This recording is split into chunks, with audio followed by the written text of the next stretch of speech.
أعوذ بالله من الشيطان الرجيم. بسم الله الرحمن الرحيم. ولا تكونوا كالذين تفرقوا واختلفوا من بعد ما جاءهم البينات وأولئك لهم عذاب عظيم.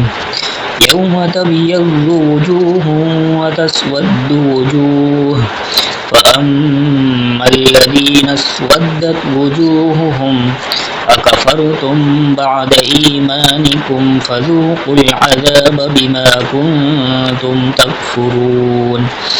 وأما الذين ابيضت وجوههم ففي رحمة الله هم فيها خالدون. تلك آيات الله نتلوها عليك بالحق وما الله بيريد ظلما للعالمين. صدق الله العظيم.